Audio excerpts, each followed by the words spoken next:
Welcome, everybody in the lecture hall. Welcome, everybody on Zoom. Welcome, everybody from the future. So we've done a lot in this lecture. And before I start with the next chapter on data models, I'm going to remind you of the stack that we have.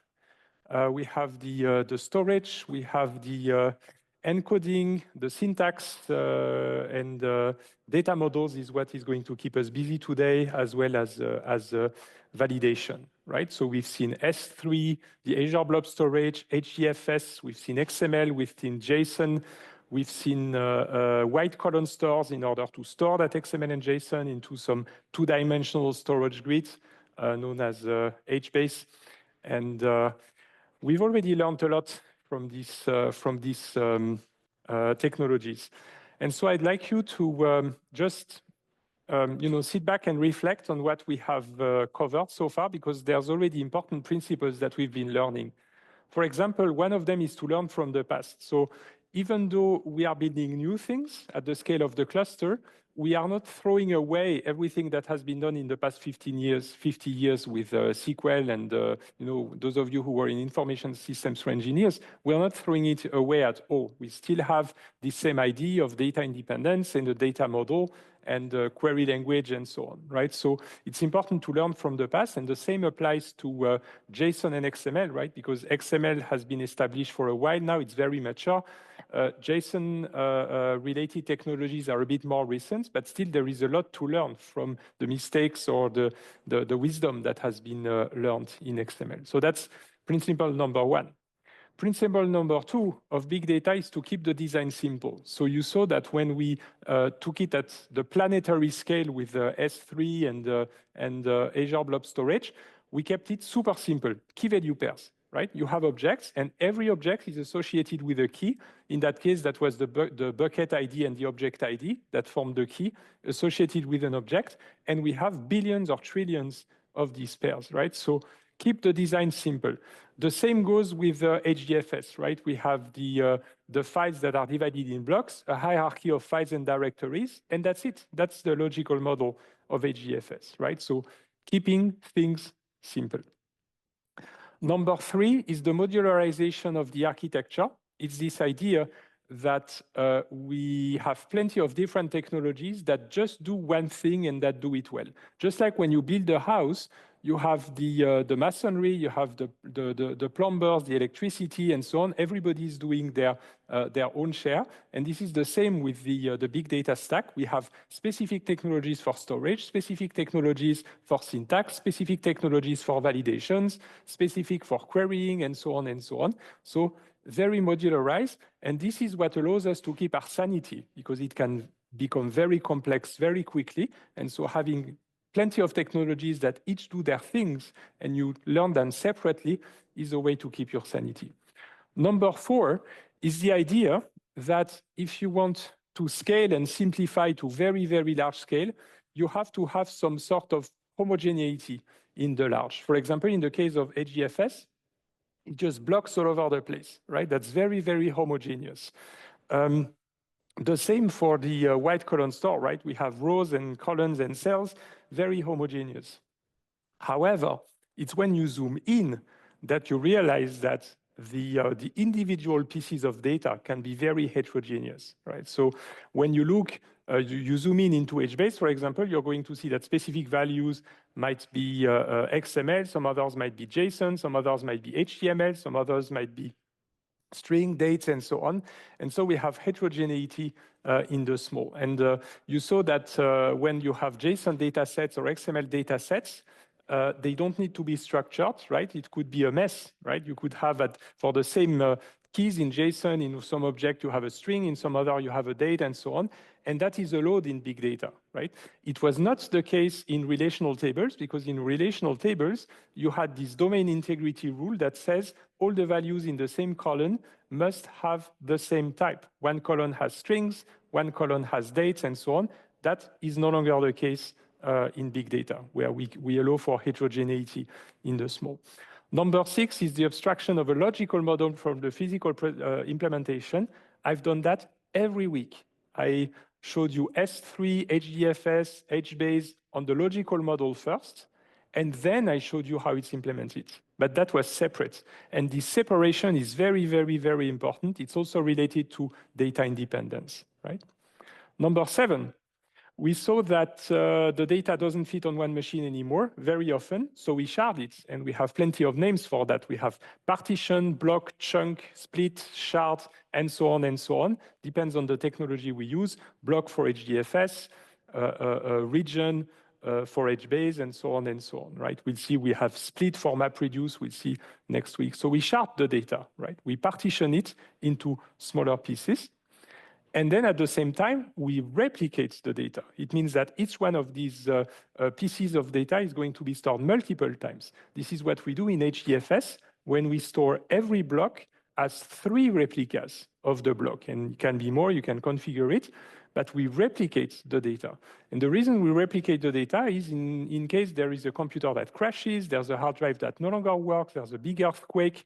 So we want to be careful and replicate the data. That way, if we lose one copy, that's okay. We have more copies somewhere else. That's principle number 8.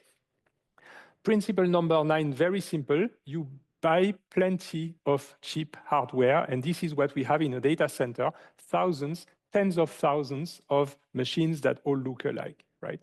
They don't have to have exactly the same configuration in memory and so on, but you basically buy all of this hardware, and then you connect it all together into clusters like HDFS, and we'll see later MapReduce, HBase also, and so on. That all runs on that hardware. And we give names to the processes that run on the machines, name node, data node, HMaster, region server, and so on.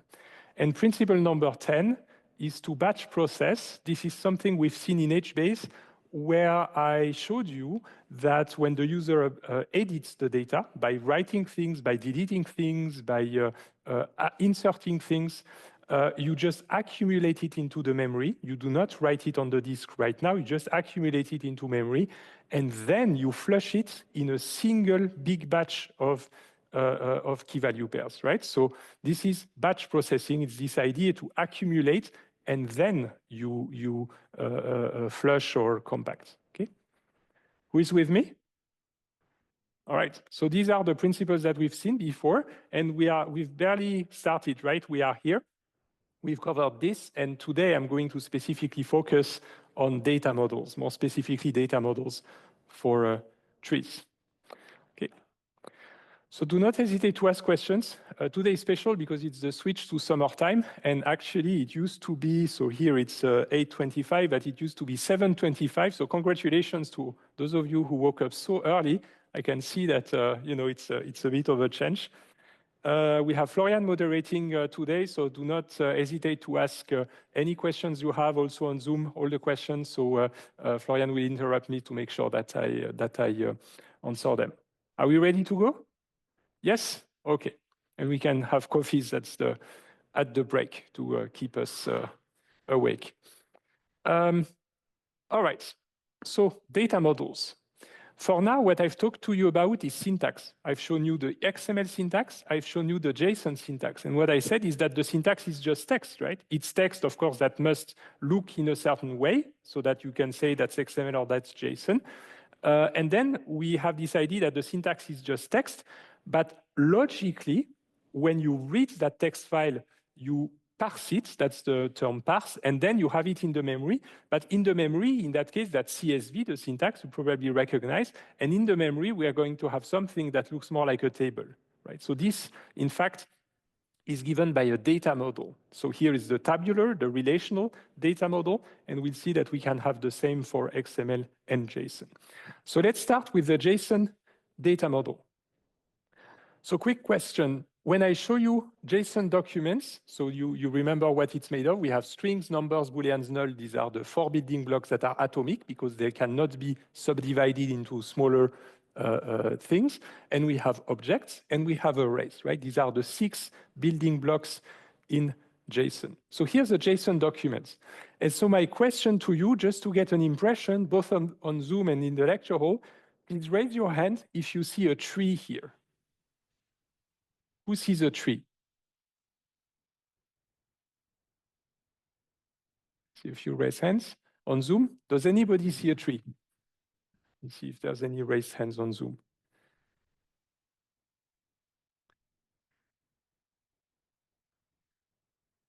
I see one raised hand on, oh, no, several of them. Yeah, perfect. So some of you see trees, but not everybody.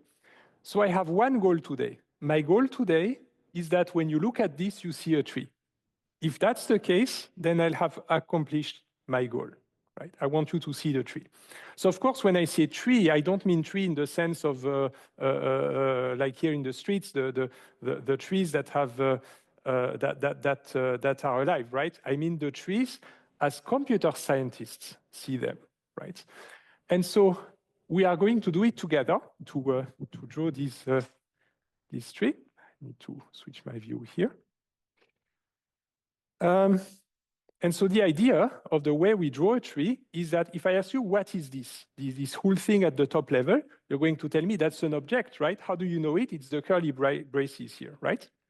So this is an object. How many keys does it have?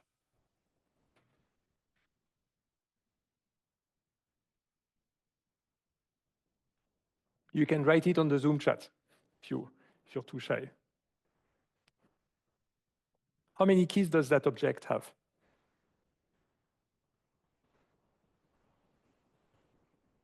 2, yes, exactly. And I see that also on Zoom. That's absolutely correct. And what that means for our tree is that this is the root of the tree, right? So the computer scientists, they are weird because they draw the trees upside down. So the root of the tree is actually up there and the leaves are going to be down there. It's the opposite of how we have them in nature. But this root object is thus going to have 2 children, one for each key, right? So we have key foo and key bar, so 2 children.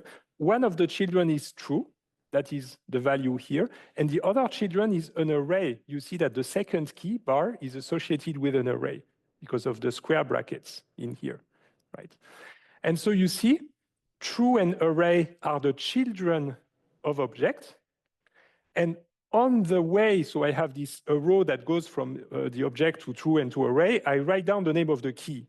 So it's the key foo that associates the object to true, and the key bar that associates the object to array, right?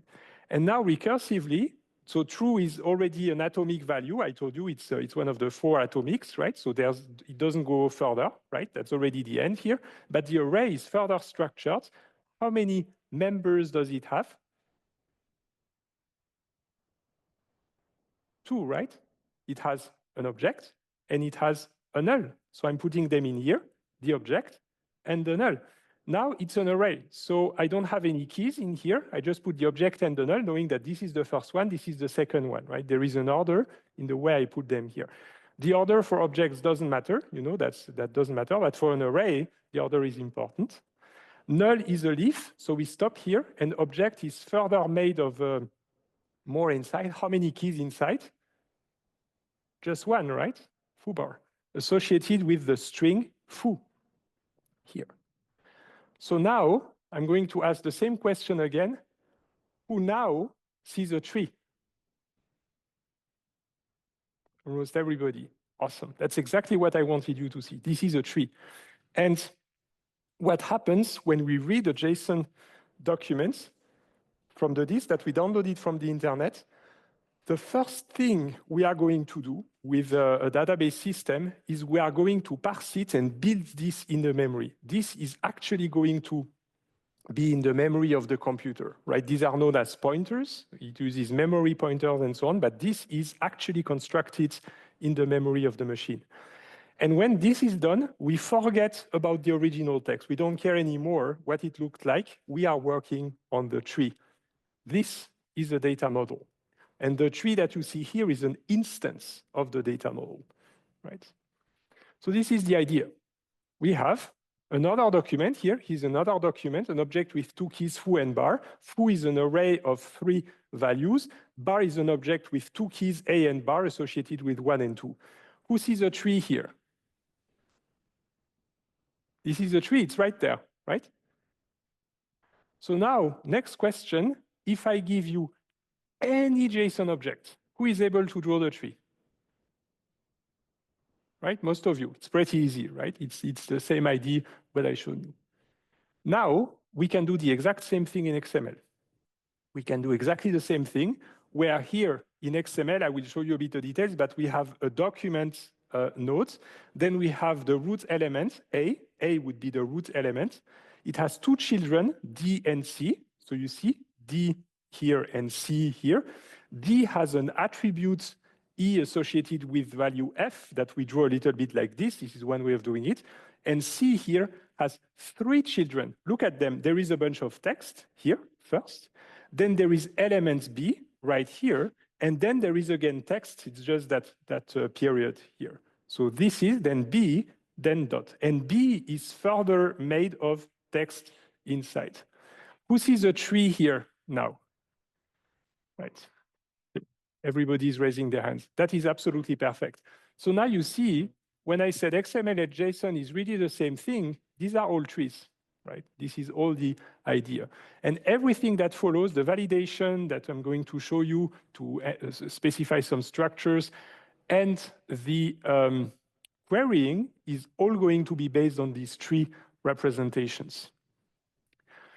So they look really, really the same. They're all trees. There's a few subtle differences between XML and JSON. One of them is that in JSON, when you have keys, typically you think of the keys as labels on the rows, on the edges. So these are just labels. Foo-bar are just labels that we put on the rows. But in XML, the names of the elements are on the elements. Right? So it basically means that in XML, the elements know what their names are. If you ask this element here, what's your name? They will be able to say Foo, my name is Foo. But if you ask this JSON value here, what's your name? It doesn't know because the name is not here. It's on the row that leads to it. But here, there is no way of traversing backwards, right? So this is one of the differences. It's subtle, but this is some of the differences. And that's the reason why, to make it distinct, I'm using these rectangles for the values in JSON, and I'm using these circles for the values in XML, right? Okay, and again, for the terminology of the trees, for computer scientists, these are called nodes. This is a node, this is a node, this is a node, this is a node, this is a node. And the nodes that don't have any children are called leaves. And the node at the top is called the root node, right? So root, children, node, leaf is terminology. That's what we teach in theoretical computer science. Okay. If we have mathematicians, by the way, the difference between a tree in computer science and a tree in mathematics, the way you teach tree in graph theory, is that I think the mathematicians do not have the notion of a root in a tree. A tree is just a graph that doesn't have any cycles, very often undirected, actually. And there's no notion of roots. But in computer science, we do single out a specific root, right? So this is one of the differences for the mathematicians who might be familiar with trees. Okay. Okay. And so now I'm going to go quickly over that because I don't want to annoy you with the details. But it turns out that this notion of building the tree and the notion of data model is not so simple as it seems. And it's simpler in JSON than it is in XML. In fact, it's so simple in JSON that there is not even a specification that tells you how to draw the tree, right? Drawing the tree in JSON is rather straightforward. But it's not so straightforward in XML. And so this is why the people in the working group that did XML, they also came up with another specification that tells you how to draw a tree for an XML document. And that specification that tells you how to draw a tree is called the XML information set, right? Sounds very fancy for building the tree. And so I'm going to take this as an example document. Who already sees a tree here? Oh, many of you now. Very good. So very quickly, and again, this is, we don't need so many of the details, so this is just to show you the principles of that. So this specification tells you what nodes you can have in your tree. Turns out there are 11 nodes that you can have. I put them all here. But I'm not going to annoy you with all of the 11 possible nodes. I'm just going to give you 4 of them. And that should be actually very intuitive because you've already heard of them. We have the elements nodes, the attribute nodes, and the text nodes or the character nodes, right? And we just introduced a documents node That's just the document node is just the one that I put right here, just at the top of the XML documents. That's a convention we have in XML. It doesn't have a name. It's just the document node, right? So we are just going to use these four. Don't even bother with the others. It's more complexities of XML that are not very relevant for this lecture right here. And so we are going to now assemble the tree for this. Now, the way you assemble a tree is node by node. So all these slides here, you see here is the document node. Here's an element node, an element node, an element node, an attribute node, a text node, and that's it. And then and another text node, and then you assemble these into a tree, right? And so the specification tells you what the kinds of nodes are, what the kinds of nodes you have. So these are 3 element nodes, 2 attribute nodes, 2 text nodes, and the document nodes, right? And I put them, so the attribute node in red, the element nodes in blue, the text nodes in black, and the document node in purple, right? Now, what the spec further does is that for each one of these nodes, it specifies what the properties are. Properties, like imagine as a person, you have properties, right? You have a name, a first name, a last name, a birth date, and a Bürgerort, and so on in Switzerland. So we do the same here, right? So for example, if I start with the documents node, it has a property called children, and it has one child, the element information item, metadata. Yes, information item is the fancy word for nodes, right? Just understand it as node, element node, but it's more fancy to say element information item, right? So this is why it's called element information item and document information item. Many people just say document node, element nodes. All right, and version 1.0, that's taken from here, right? It's another property of the documents. And then if you see in an element node, or element information item, so that's metadata right here, it has its local name metadata right here. I didn't put namespaces to not make it complicated. And we have title and publisher. These are the children right here that I put in here. And that's where we'll have the arrows later. Attributes, empty. There's no attributes in there. And the parent, in XML, you can go back to the parent. So the parent of metadata is the document, right? So you see, metadata has a parent document, and document has a child metadata, right? It goes both ways, parent, children. Okay. Then you do the same for title, except that title also has attributes. You see, 2 attributes in here. You do the same for publisher. Publisher has no attributes, you can see here. And then the attributes, so they have different properties. The first one is the local name, so you see that would be year, right here.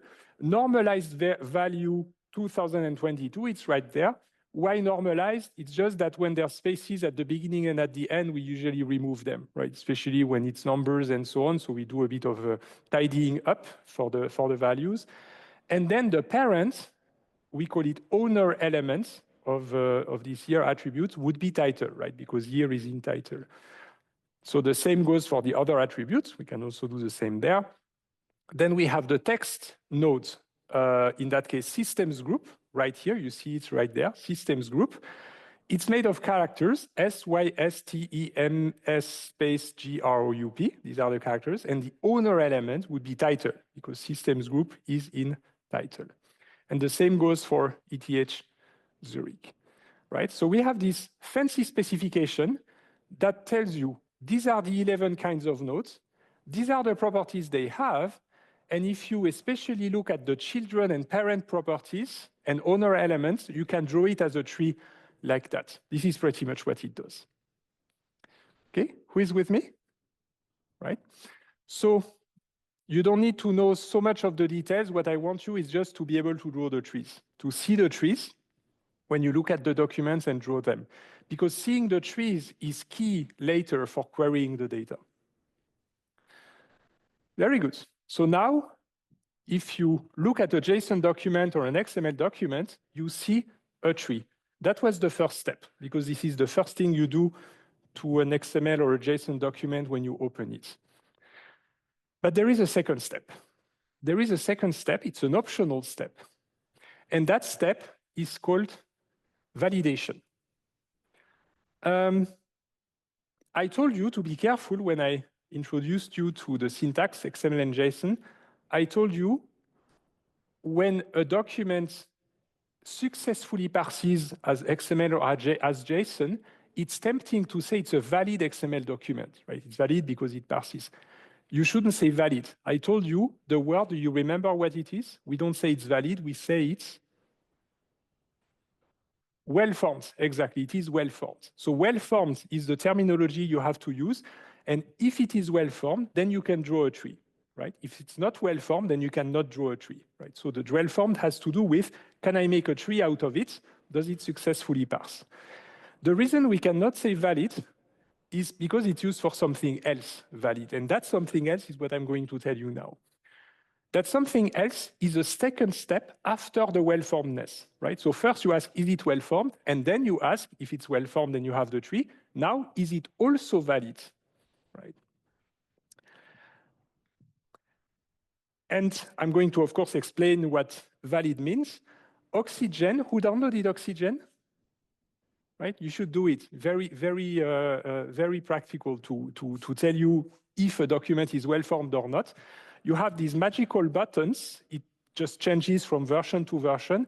But typically, it's like the same color as in Matrix, right? The red and the blue. So the blue is typically for well-formedness, and the red is for validity, right? So validity and well-formedness, you can just click, and it tells you, yes, this is well-formed. No, this is not well-formed. Yes, this is valid. No, this is not valid. And it will show you the errors. If it's not well-formed or not valid, it helps you fix them. And it can also, I already told you that, if it's well-formed, you even have this magical power to automatically pretty print and indent the documents to make it look nice, right? By adding the new lines and the indentation and so on, so that a human can make sense of it. All right, so just having said that, now, what's important is that for validity, you need a schema. Well-formedness doesn't require anything. Either it's well-formed JSON or it's not well-formed JSON. Either it's well-formed XML or it's not well-formed XML. But for validation, when you ask the question, is it valid? It's not enough to just say, is it valid? You have to say, is it valid with respect to this schema? So you give a schema and then you say, is it valid against that schema? And so then you can do two things. The first thing is answer the question by yes or no. Yes, it is valid. No, it is not valid. This is what, strictly speaking, we call validation. It's this yes, no. The second thing that you typically do when you validate is called annotation. Annotation means that you actually modify the tree a little bit. You adapt the tree after you have validated. What do you do? Well, let me give you an example. You might have an XML document that has some text. And this text at some point has, let's say, a year attribute, and that year attribute is made of digits, right? But as far as well-formedness is concerned, this is just text. It's just a string. It's just some text. However, in a schema, you could say, for that document to be valid, I want year to be an integer. That's something you can have in a schema. It says year must be an integer. And so then you have a document, you check, okay, is year an integer? In the one I showed you that was 2022, yes, that was an integer. And then when you have done that, something happens in the tree. This 22 used to be just some sort of a sequence of characters, but now with the annotation, you are going to replace it with an actual integer. Because since it's valid, it is an integer, and now you replace it with an actual integer. And what happens in the memory of the machine is that you no longer have 2022 as 4 characters. That takes a lot of space, actually, to store 2022. You're going to store the integer 2022. And that you can do in base 2, just with a sequence of bits. So it's also more efficient, right? Because now we have a more efficient representation of the data.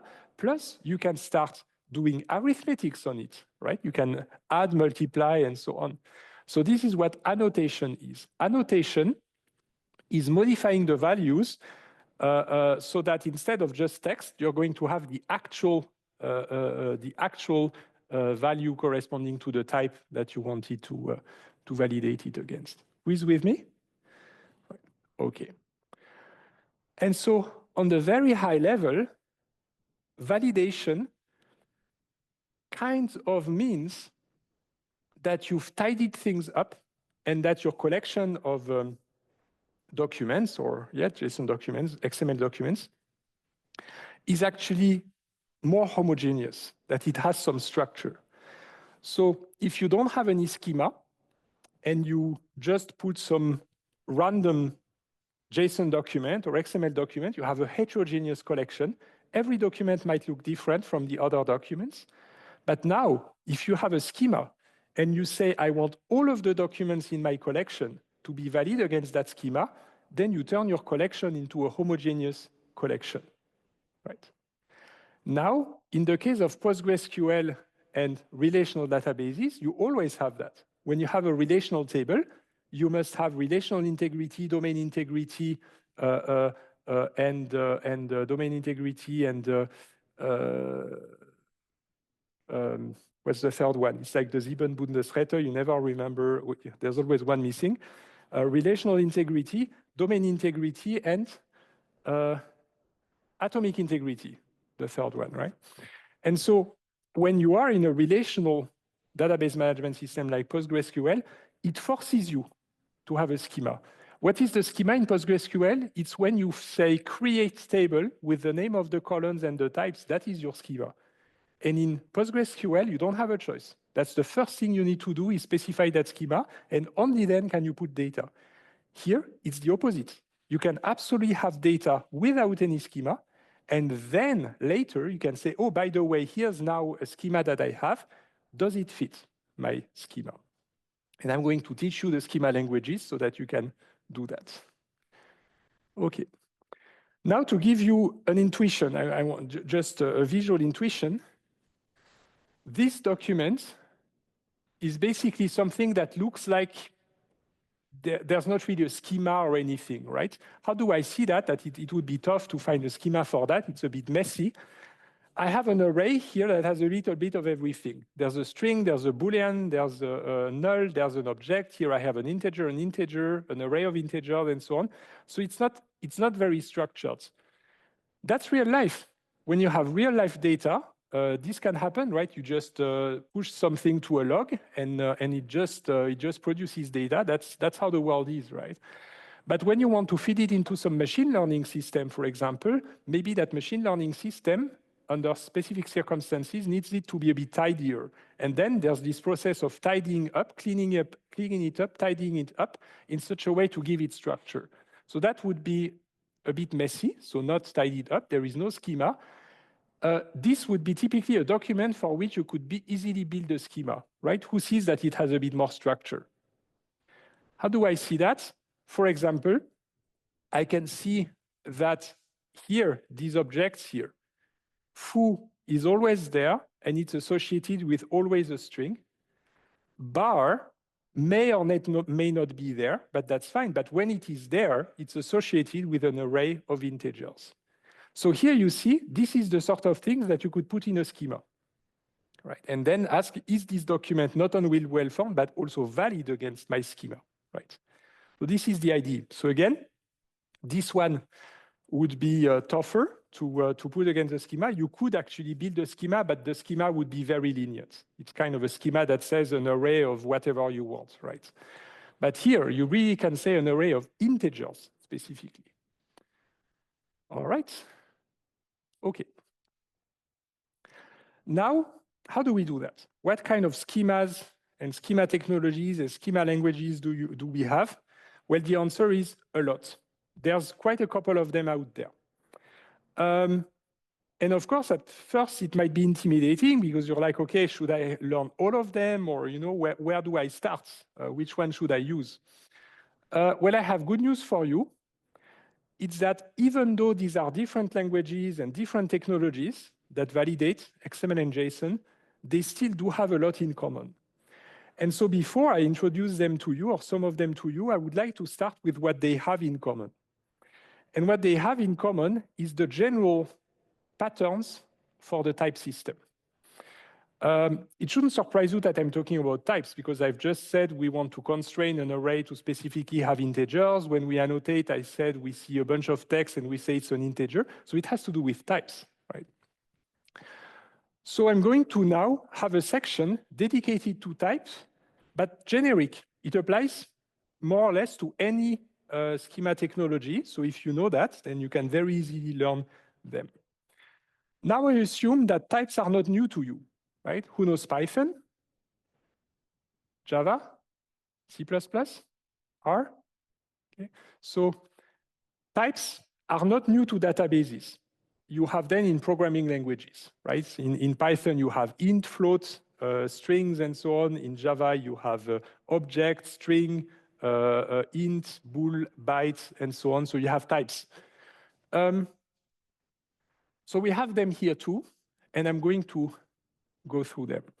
So the first thing, and it's great because that shouldn't surprise you anymore, we have surprise, surprise, atomic type, and we have structured types. That shouldn't surprise you because we've already seen that in the JSON syntax, that we have 4 building blocks that are kind of atomic and 2 building blocks, objects and arrays that are structured, right? So it shouldn't surprise you that we have some types that are atomic and we have some types that are structured, right? An atomic type basically means it's not made of anything else, but a structured type might be made of other subcomponents, right, that themselves contain further types. Okay, so let's start with the atomic types. And again, they all look the same, the technologies, because if you look at the families of atomic types, they're all the same everywhere.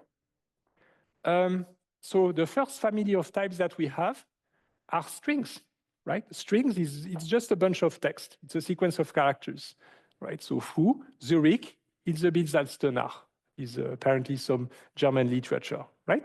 So it's just characters that follow each other. These are strings. Then we have numbers. Numbers can be integers, for example. And you know that integers, if you look at it mathematically, an integer is, can be very large, right? It can be arbitrarily large. There is no limit to how big the integers can be. But on a computer, especially the older computers, now it's becoming a bit more flexible, but the older computers, they put a limit on the size of the integers. So I would say 35 years ago, let's say 1990, the architecture of the computers out there was based on a 16-bit architecture back then. It means that everything that was stored in memory was basically based on 16 bits.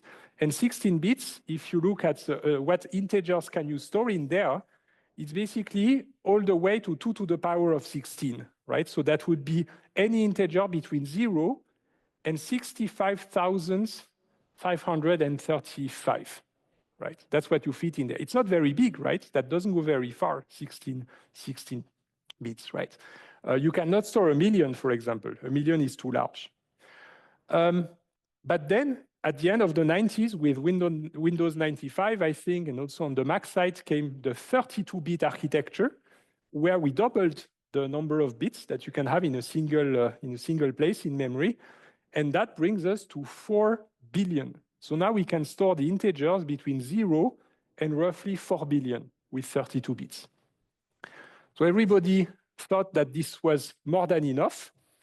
And we use these integers also for the YouTube views, right? That were stored at 32-bit integers. And then came the Gangnam Style video. And the Gangnam Style video is the one that broke that, because then the 30-bit counter was not enough anymore. I think it also has to do with the fact that it was a signed integer. So technically, it wasn't between 0 and 4 billion, but between -2 billion and +2 billion. And so it broke the counter, and that forced YouTube to move to the 64-bit architecture, right? And 64-bit is 16 quintillion. So now you have a lot of room, and it's going to take a while until somebody produces a 16 quintillion view video. Okay, so we still have this. And in Java, for example, these integer types on 8 bits, 16 bits, 32 bits, 64 bits, they're called byte short, int long. Okay? So this is what we have. We also have now in more modern systems, we don't have a limit anymore, right? It just figures out a way to store it in the memory. But there is a way that you can have any integer and even any decimal number with a dot in the middle, doesn't matter what precision. Here, that's way more than what you can typically handle with 64 bits. Yeah, that exists in XML. In JSON, you can absolutely have that, right? It's just that you have to be aware that if you try to do computations on these, it's going to be a bit slower than the computations on these good old types, okay? All right, so we have arbitrary precision and scale. What I call precision is the total number of significant digits, and scale is the number of digits after the decimal period. That's called scale. All right. And then there is also, for the decimal numbers, the ones that have a dot in the middle, we also have a way to squeeze them into 32 bits or 64 bits. But I'm not going to annoy you too much with that. I'm just going to say it's a standard. It's called the IEEE 754 standard. And it's just a way of saying that you can feed with 7 digits of precision and with powers of 10 between this and that in scientific notation, 10 minus 37, 37. Or that's standard number 1. What's going on? Why am I in? Oh, here.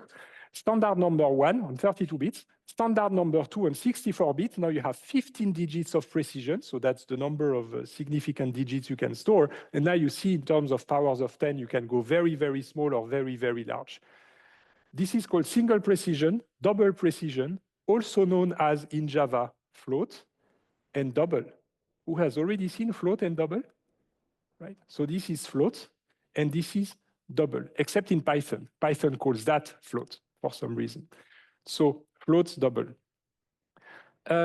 Why do we have that? Just because the computations are faster. If I'm able to store these decimal numbers in a compact form with this standard, the CPUs on your laptop, they are able to do addition and multiplication very, very, very fast with these standards. Okay, so floats double. Then we have Booleans. A Boolean is either true or false, right? So that I don't think I should say too much about it. You might have different representation, yes, no, 1, 0, and so on, but there's just 2 values, true and false. Then we have dates and times that are often neglected by people who build new languages and technologies, but it turns out that if you're a company, you actually do have dates and times in your data. So year, month, day for a date, hours, minutes, seconds for the time of the day, typically all the way to the microseconds or even the nanoseconds for the time. If you have it all together, that's typically called a timestamp, right? It's a specific point in time. And yeah, you can also have durations. So for example, 2 years, 2 years and 4 months, 4 months, 3 days, 4 days and 3 hours, and so on. So these are all sorts of durations you can have. But for durations, little warning, this is the big scary wall between months and days. Because if I tell you 1 month and 2 days, how many days is that? Depends. Is it February? Is it March? You know, so the number of days in a month is not always the same. So be careful just with that. But apart from that, years and months is unambiguous. Day, hour, minute, second, it's 24, 60, 60. So this is unambiguous. Okay. And these also exist. These are time intervals that you can also store as types in your system. Then we have binary types that are pictures, videos, like anything that is basically a bunch of zeros and ones. And null, that is just the absence of value all by itself. Now, what is incredible is that we're going to have a break, and then I'll tell you what's incredible. So yeah, at 15 past 9, I'll see you, and then I'll continue from that huge cliffhanger.